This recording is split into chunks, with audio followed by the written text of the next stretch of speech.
Hello and welcome to my series, The Pain and Pleasure of Living a Life on Purpose. Today I have with me Karen Creighton, who is a lady who actually has struggled with trying to fit in, and now she doesn't.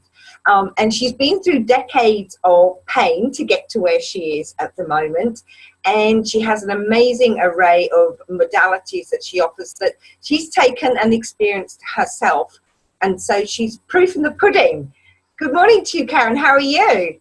I'm wonderful. Thank you, Philippa. And thank you so much for inviting me onto this wonderful forum of yours. I think it's absolutely fantastic. Thank you. Thank you. Yes, I was. Every person I meet has got such an extraordinary story and amazing learnings that you can take away from it. So it's a bit of self-indulgence, actually, really. Oh, it's fun, isn't it? It's fun to hear people's stories.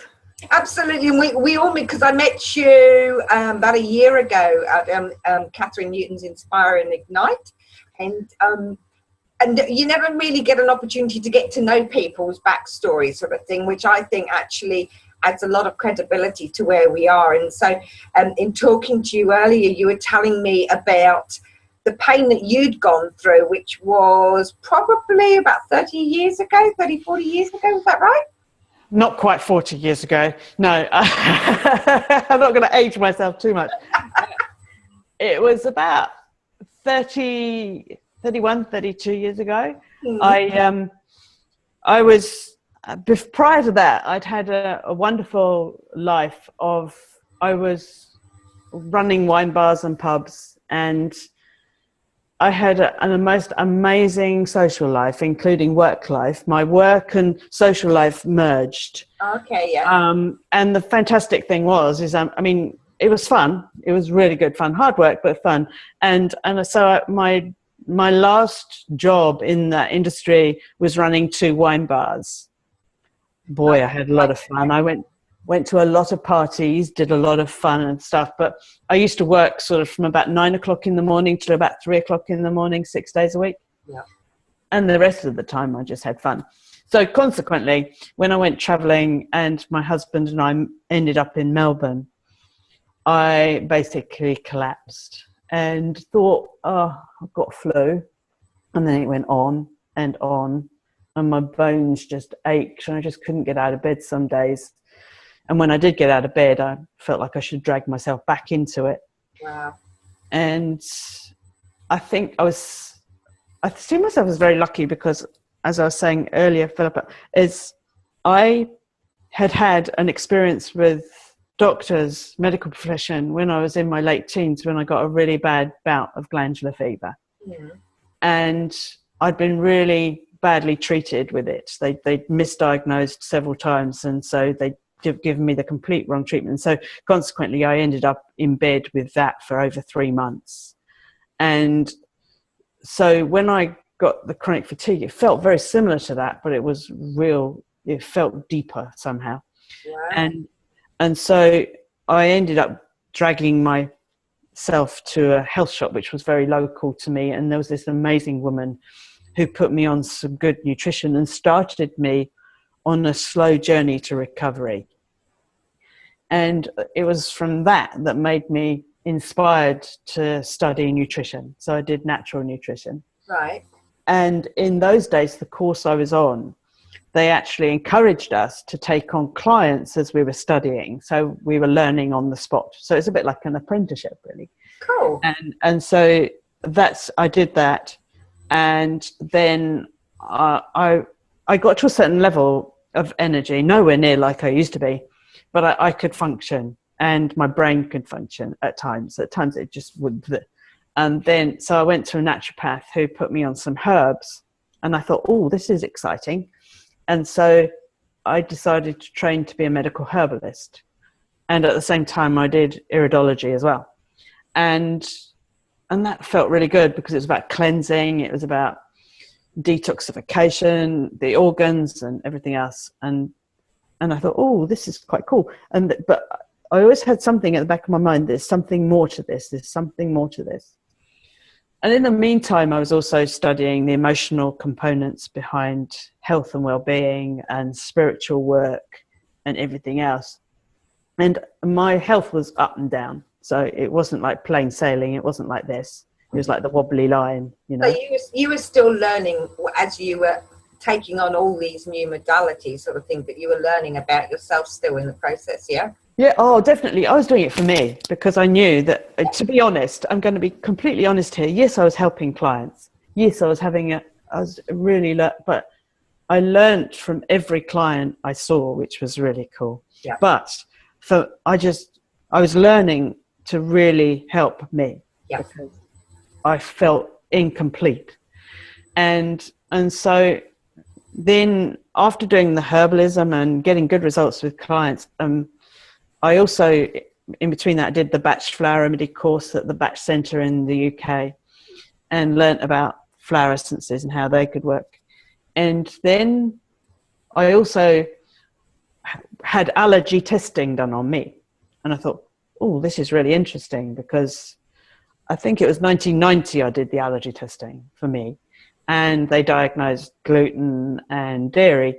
And so I kept off those and started feeling much better and I thought, right, I need to learn this. I need to learn how to do that.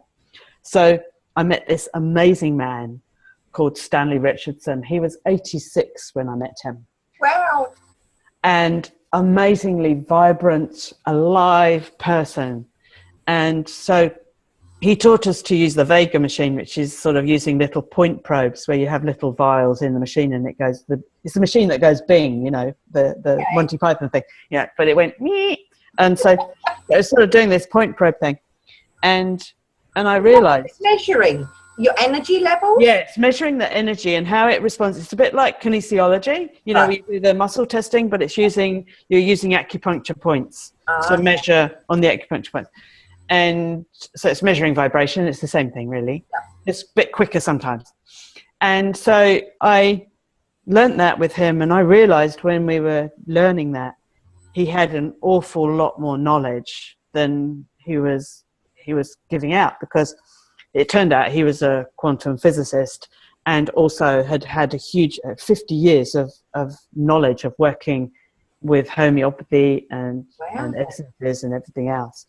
And so I asked him if he'd take me on as an apprentice type thing. So I worked with him for 4 years, and he taught me how to make homeopathic remedies from scratch, how to make very high vibrational energies, medicines from flowers and plants and everything else, and various other things, little tricks of the trade that he taught me. And so he decided after 4 years that enough was enough and he was going to retire. I could have carried on learning off him for years and years after that, I'm sure. But he said, no, it's time for you, Karen, to go and learn for yourself and go and teach other people what I've taught you. And so that sort of was my sort of learning curve. And then I went into a clinic in London, and we were really busy with like the incurables programs and people with AIDS and cancer and, or, you know, other chronic fatigue sufferers. And it was really quite an interesting ride with that, because I was working a lot. So I was working 6 days a week. I was commuting 2 to 3 hours a day, depending on the road, depending on the railway links and everything else. And I realised I was one of a sort, really, weren't you?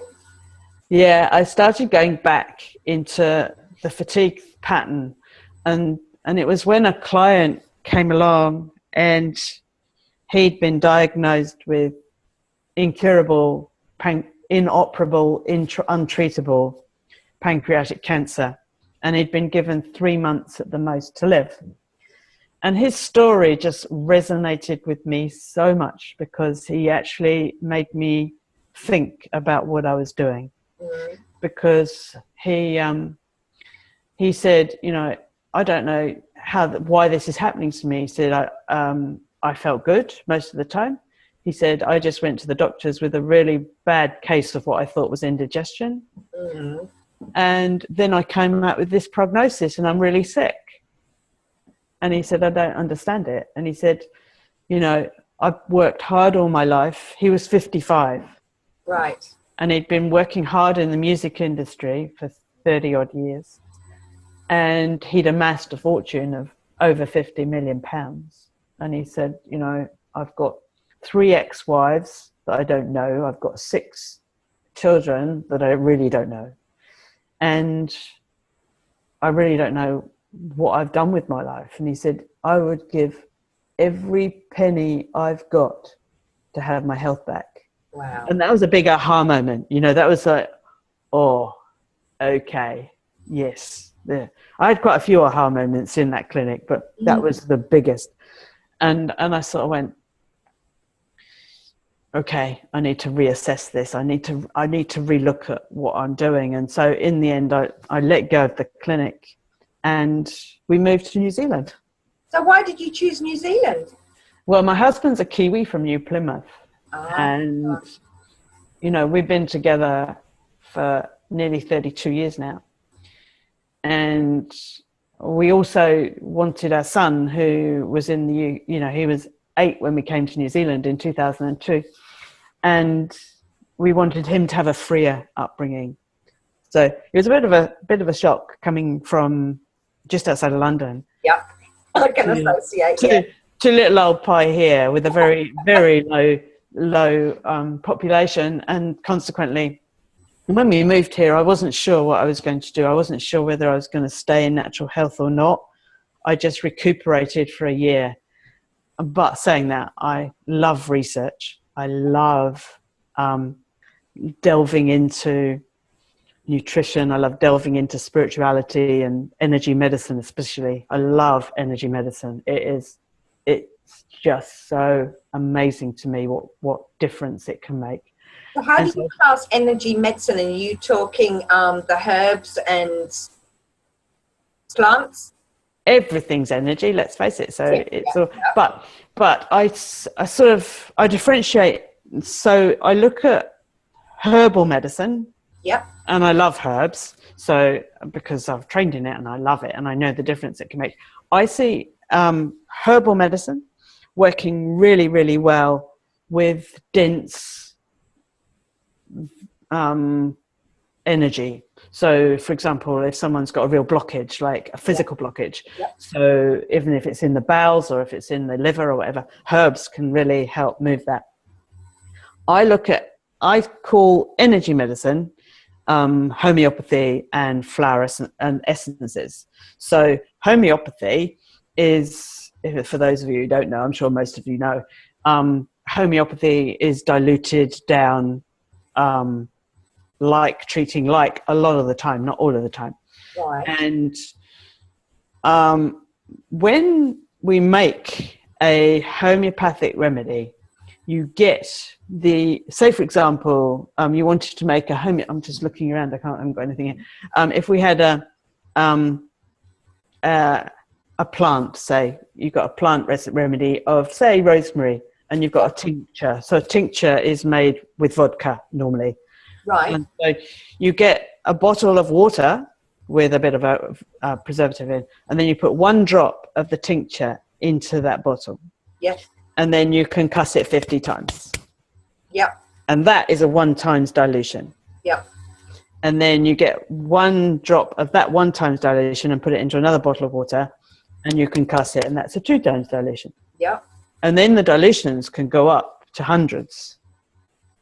And a lot of my homeopathics go into the hundreds, because the lower the dilution, the higher the dilution, the stronger it becomes. And so, oh, really? I would have thought it would be the reverse. You would, wouldn't you? But you don't. But also, you know, so it also goes through the different layers of energy bodies. So, you know, the dilutions from, you don't normally get 1 times, you normally get 6 times upwards. Okay. And from 6 to about 30, you might have some listeners who might disagree with me, but you know, that's cool. The way I see it is from 1 to 30 is really working on the very physical body.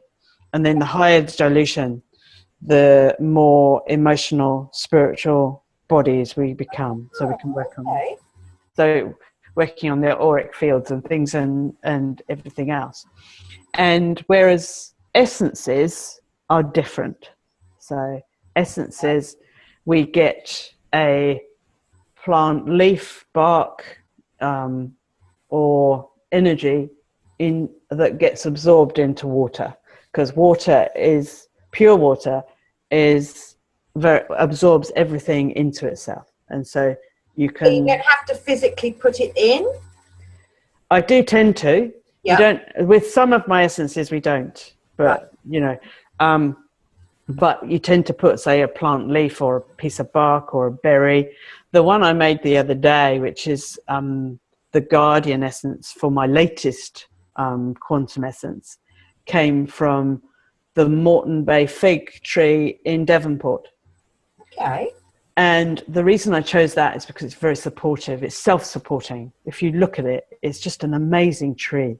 It has roots that come down from the branches that actually support the larger boughs of it. It's just an amazing tree. It's like pillars. And I am very fortunate because I'm able to communicate with these trees. They actually tell me how they'd like to help us as humanity. Mm-hmm. And they really do. They're phenomenal personalities, some of them. Some of them are really interesting. But this particular one, he just basically said, right, I want you to use me as a support for people to accept themselves and to help themselves.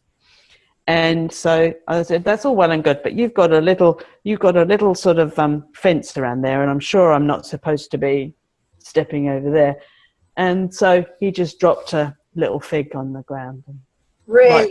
right by my feet. And so, you know, and that happens all the time. So it's really quite interesting, you know.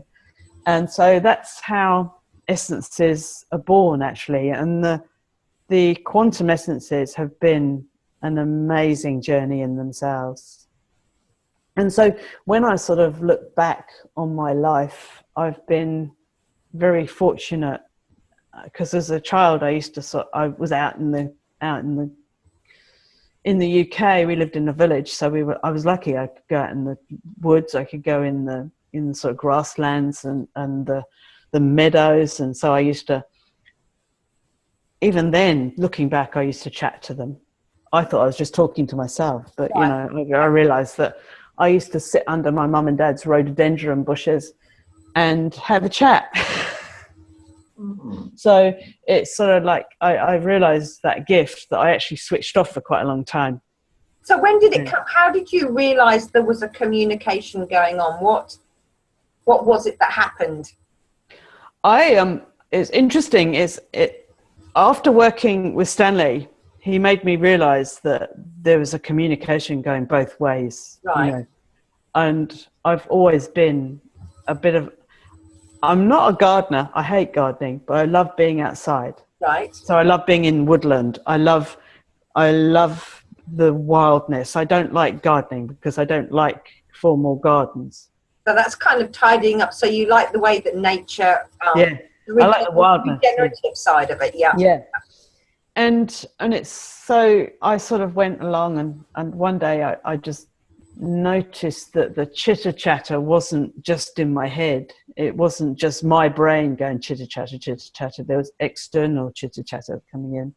And when I tuned into it, it wasn't just chitter chatter. It was actually real messages. Wow. And I wish I could say it just happened overnight with a lightning bolt going da-da, but it wasn't. It was a very sort of slow realization that, this isn't just my brain going chit, chat. There was actually stuff being focused in. And when I really listened, and when I really started to listen, then I got the products and I got the essences that I started to create. And so every time I go out for a walk now, I carry a little bottle with water in. Right. Because you never know when you might get a new one. Oh. So I always carry one with me. It's only little. It only needs to be little. It doesn't need to be big. So does the water need to be purified in some way? I use distilled water. Yeah. For the essences, or spring water. So if I'm lucky enough to pick up a spring, you know, if there's a spring in nature, I'll use that. It has its vibration of its own. Absolutely. So yeah, it's been a really interesting ride, and although at times, you know, life has been like that, but on the whole, every time I've had one of those, the biggest learnings come out of it. So I'm just going on back to the beginning where I introduced you as not wanting to fit in. What were the issues that got you in the way then? Yeah. What the issues that got in my way, and this has only been a realization over the past year or so. Wow. Is although I've been looking for the root causes of my, let's call it, I wouldn't like to call it malaise. Let's just, I sort of see it as learnings, really. What was the root cause of me going really right down and not being able to cope and not being able to function? And although I can say, well, the glandular fever virus. So what's behind the glandular fever? Yeah. What's behind the glandular fever? Why did I get the glandular fever?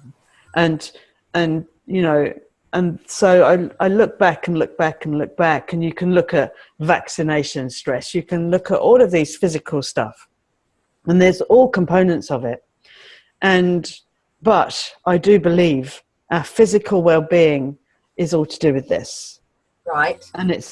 And what I realized is that the reason I got the glandular fever, why I got the chronic fatigue, why I've gone through, I mean, I've also had bouts of depression and anxiety and feeling of not belonging on this planet. I'm sure many people have felt that, you know, just what am I here for, you know, and struggles with various different other things as well, financial stress, you know, all of those things that all come along with being human and trying to step out of the norm. But I realized that from a very young age, I've had an eating disorder as well. So there's another few things going on there. You know, it's very hard to articulate all the things that have gone on. But then I realized that all of it has stemmed with me not loving myself, not liking myself because I don't fit in. Right. Because I don't fit in the conventional norm. I'm not, I come from a family who are very intellectual. Yep.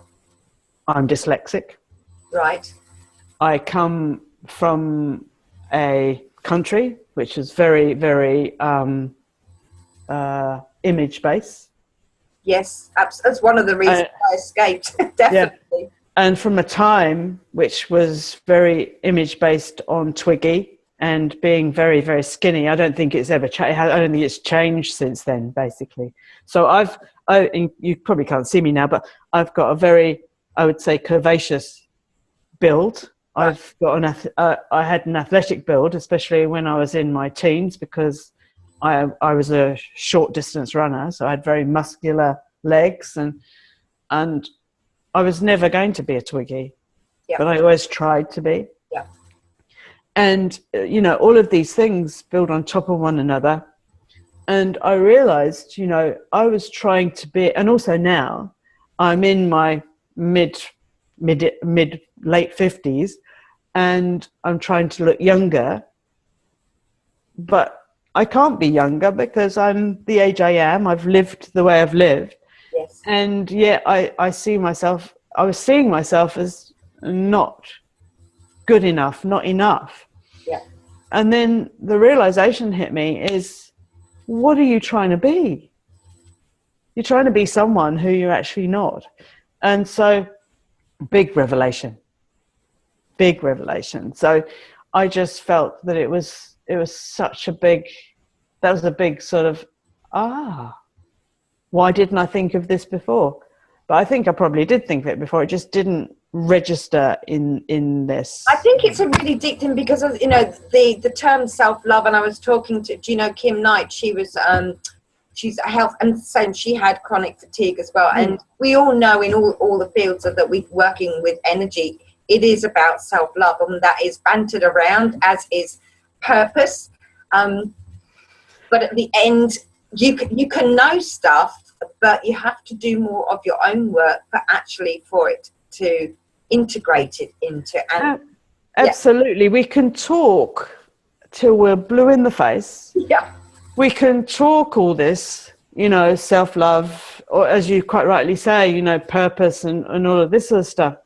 But unless we feel it. Yeah. Unless we deep down in our souls feel the love for ourselves, Yeah. we can never truly enjoy this physical experience, I don't think. So what was it that you experienced where you got that deep?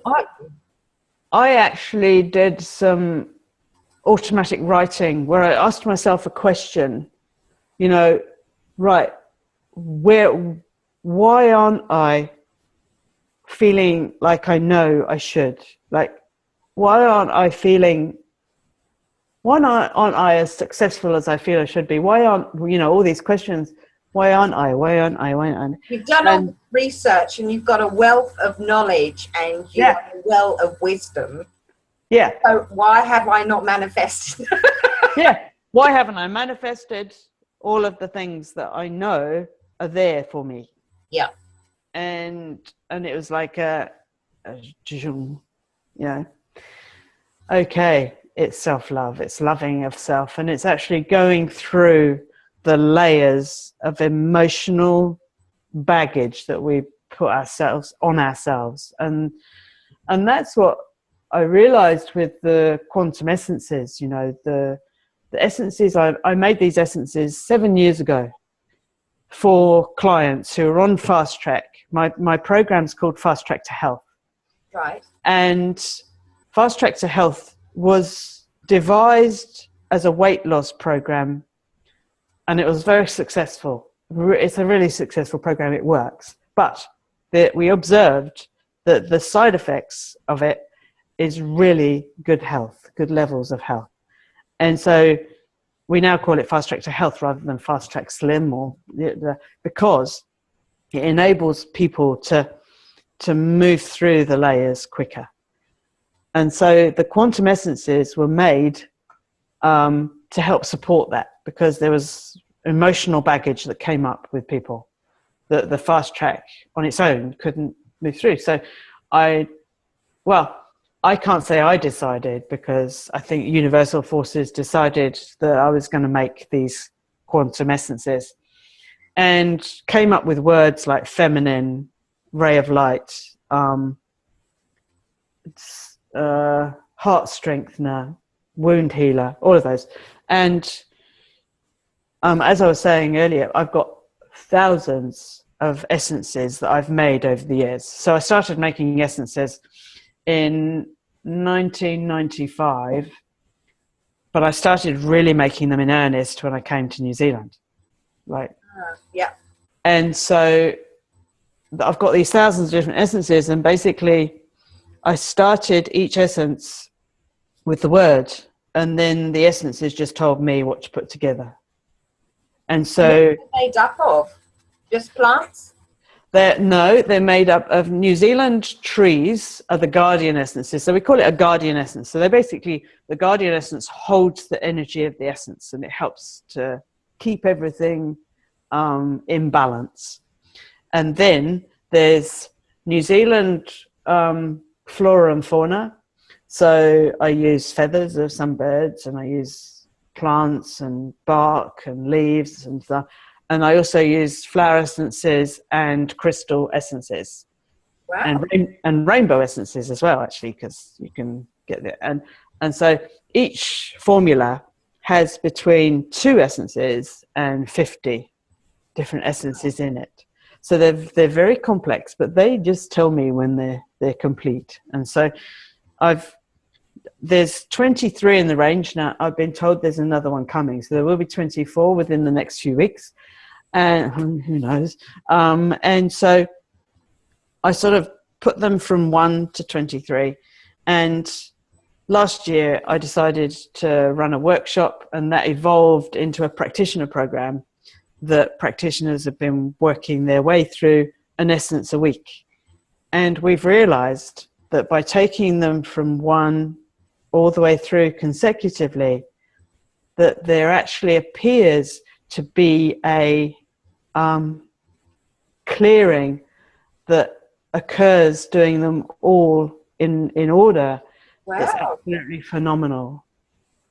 And all the girls who have been through it, we only take 10 on each course, all the girls that have gone through it, they're finishing their last one next week of the 23, and the growth has been absolutely phenomenal, and the girls reckon they've done lifetimes worth of growth all in one session. So, and I'm actually thinking of doing it because we're taking a new intake of students in July, and because I've been going through it with the girls with them, and I'm actually thinking of going through it again, see if it unravels more layers, because as you know, we're multi-layered beings, and we're all shifting vibration at this present moment in time, and so they're to help that as well. So, did you deliberately choose New Zealand to come to? Because there's an amazing array. Having come from England as well, I know the flora and fauna here are fantastic. So was that behind your choice, or was there some other reason? I wish I could say that it was an intellectual choice. No, the reason we chose here, we'd lived in Australia, and my husband's family all live in Queensland, and we went to Queensland, I think, on holiday in 1999, because we were thinking about maybe moving there. And we just went, you know what, it's a lovely place, but too hot to live. Yes, yeah. You know, and also, I'm not a big fan of snakes. No. And bite you or get you something. Well, firstly, and because I love being out in nature, you know, I love it, and I love going on my own, and I don't think Australia's as ideal to do that as here. Yeah. But when we came here, we came to a family reunion, 2001, over Christmas and New Year of 2001, 2002. And we came to a family reunion in Masterton, and we had a camper van, and we tiki-toured around. And we came up to Paihia, and we bought this house. As you do. The first day we got there. And so it was meant to be, and this house is a sanctuary for me. It's vibrational, it's an amazing vibration. And you know, the birds that come and see me, like the kingfishers and the wood pigeons, and you know, there's a kingfisher outside as we speak. Oh. And so, you know, it's like being supported on so many levels is just amazing. You know, I am a very sensitive being, and I've realized that, and so I need a place where I feel I can recoup my energy, and that's a realization too, because I used to think I could live anywhere, you know. Yes, yeah, and for me, it's with the energy work. You know, it's the having been to the Antarctic as well, which is very pure. Mm. Really feel recalibrated, and then coming from something quite so pure back into kind of the civilized world, so to speak, you notice how disruptive the subliminal noises and things are. And so our external world affects our internal world, and so you know, you've obviously chosen that environment to support your own health, and so it's a infinite cycle, isn't it?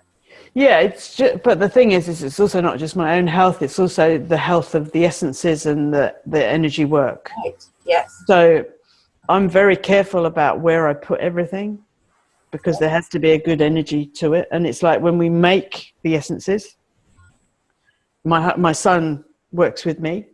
I've taught him to make essences and homeopathics and stuff, and we will never touch any product if we're not in a good mood. Yes. Or if we haven't sort of brought our energy into balance, because I realized it's so important. Because if we're not in balance, then the remedies won't be. And everything we touch, it's like Dr. Emoto's work with the water, isn't it? And absolutely. Yeah, talking to it. So I use vibrational music as we're putting it, and we also, every essence has, as we're making it, as we add each component to it, there's a affirmation that we do to it. Wow. So we make it process. Yeah, we make it very similarly to homeopathic, really. So say for example, we've got I'll just get my list. I've got here heart strengthener, which has got the guardian essence of Rira native tree, and so that's one essence, and you can cuss it with the affirmation that goes along with that remedy.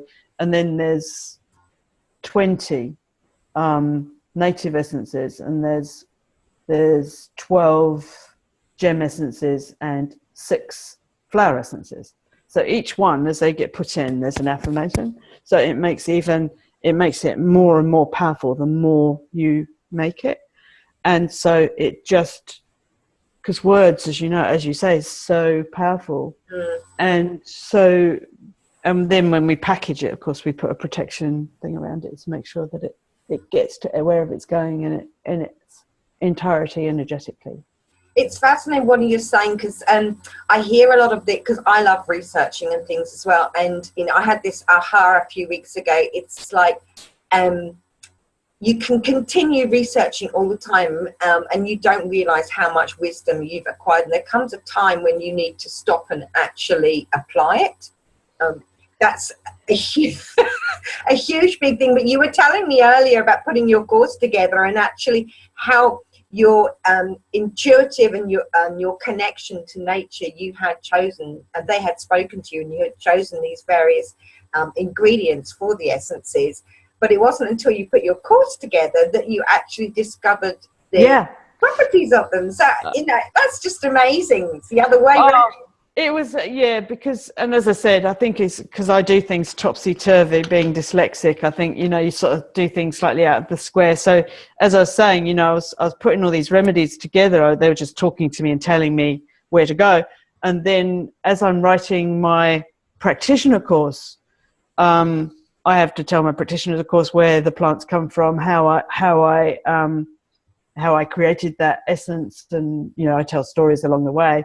But also I research the gem essences and the flower essences and some of the native essences as well. And I look them up online, and they all fit. And it's just, oh, that's why that's in there, you know. And as you say, you know, doing it a different way round to the norm. Yeah.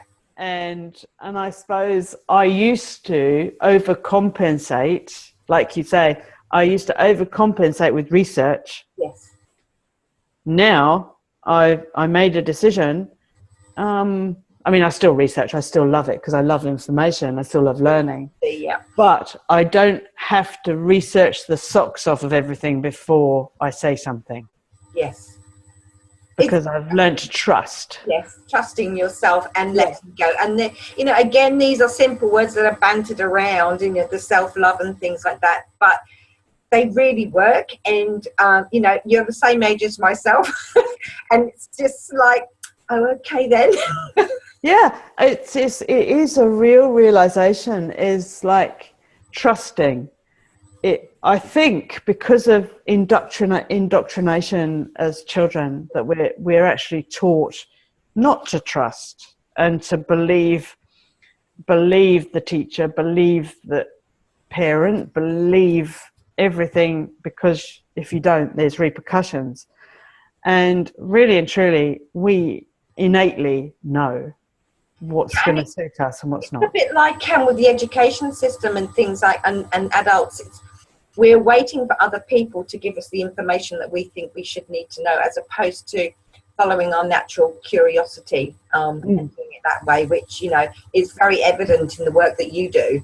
Yeah, I think we've become, over the last 100 years, we've actually been indoctrinated to become drones, really. Yes. To follow the right course. You know, you have your you get married, you have 2 children, you buy your house or you do your job and you carry on with your job. But that paradigm is shifting. Yeah. And it has to shift because it's not suiting humanity. It's not helping us grow. It's actually preventing growth. And it is shifting, and it's shifting very fast. And so I believe that natural medicine, natural health, is supporting that growth if people will let it. And I think we have to open our hearts up and go, we can't see it, but we feel we get a glimmer. Because if we look back, you probably had this, Philippa, as well, is if you look back through your spiritual growth, 10 years ago even, we talked about energy medicine on a forum like this, we'd have been laughed off the absolutely. Well, 10 years ago, I did a well-being show in Whangarei, and I had a lot of different practitioners there, Ayurveda and all the natural health thing, and I was so way before my time. 2 days of a weekend, and I think there was about 100 people, but in that lesson was, I made some amazing connections and I learned an awful lot, but it was a complete and utter flop.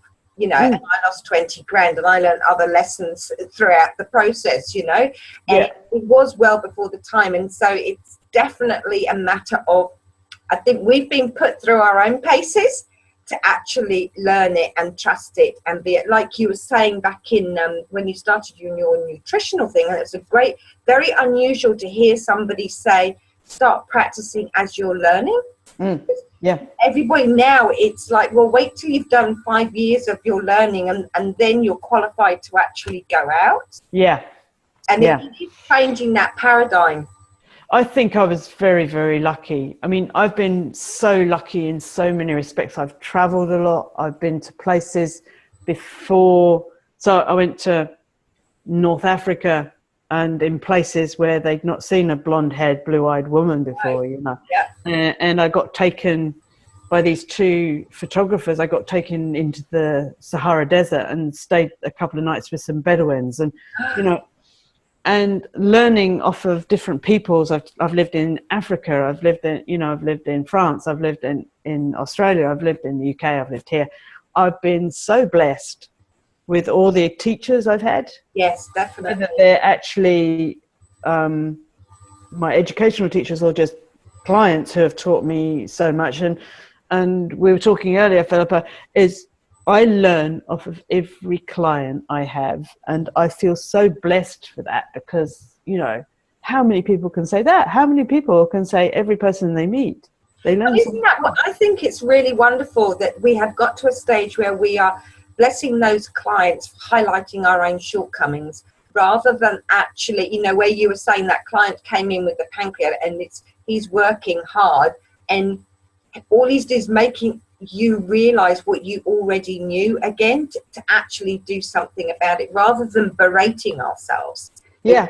It's a gentle message, and actually blessing that message is such a different approach to actually going and bollocking yourself and beating yourself up about it and still doing nothing. Yeah. The good news about him, though, is he actually got another 3 years. Fantastic. And so he actually made peace with his ex-wives, and he got to know his children. Wow. And I don't know whether that was just him being such a strong individual, making that decision that he was going to make peace with the people who mattered. And it was himself as well, because he said the last time I spoke to him wasn't long before he died. He said he basically learnt to love himself. Therein lies the message. And it's hard when you're on that treadmill, but it's when you get your back up against the wall that you're forced to do something different. And I think, and it's that fear thing, isn't it? Getting out of the... Yeah. And I would say, I think the clients who I've been fortunate enough to work with, who have been through the severe illness, whether you call it cancer, call it AIDS, whatever you call it, who have come through the other side, have all said it was the biggest blessing they could have had, because it was their wake-up call. Yes. Some of us have big wake-up calls, and some of us have little ones along the way that give us a kick up the backside. Yeah. And I do believe if you listen to those little calls up the backside, if you listen to those, you're less likely to get the big shunts that you have to learn big time. Yes. So I'm a great believer in prevention is easier than cure, simply because it takes such a long time to really cure. But if you're willing, no matter where you are, there is potential. Absolutely. As long as you have the right keys. Definitely. So now you're definitely not conforming to what everybody else is doing, to a certain paradigm that was. So how does it feel now, the fact that you don't fit in? I feel good about not fitting in, actually. I suppose, I don't. I just enjoy being me now. Yes. I don't have to be anyone else. Yep. Because what's the point? That's dreaming your life away. Absolutely. And So what advice would you give your childhood self then? My childhood self is, I would say, listen to your heart and follow your heart. Because I think if I'd have actually listened to the little girl who was curious and actually who made, I used to go out and collect flowers like bluebells and things, and I used to put them in water. Really? I didn't know what I was doing, but I was actually making essences. Wow. If I'd have listened to that little girl, that little blonde-haired girl with the bob, who just knew everything really. If I'd have listened to her, I'd have been easier on myself. And they say we come in pure and we do know. And so, just hearing you say that, the little girl picking the flowers and putting it in water, and it's like, when did you realize that for yourself? Oh, it wasn't long ago. I realized what I was doing then, because you get these flashbacks, and you just go through life. You go through life and you forget. And it was, I suppose, the little girl. I saw the little girl about 5 years ago doing that. I realized what I did, and so that was a big. Oh, okay. So I'm doing what I'm supposed to be doing, obviously. Absolutely, definitely. Have you got a picture of yourself doing it? No, I've got a picture of myself somewhere, sitting on the thing, but not doing it. No. Yeah.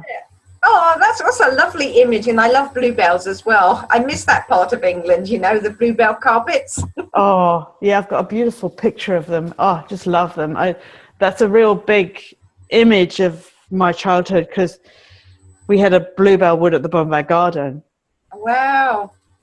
Along with toadstools and other things, other magical things as a child, Fantastic.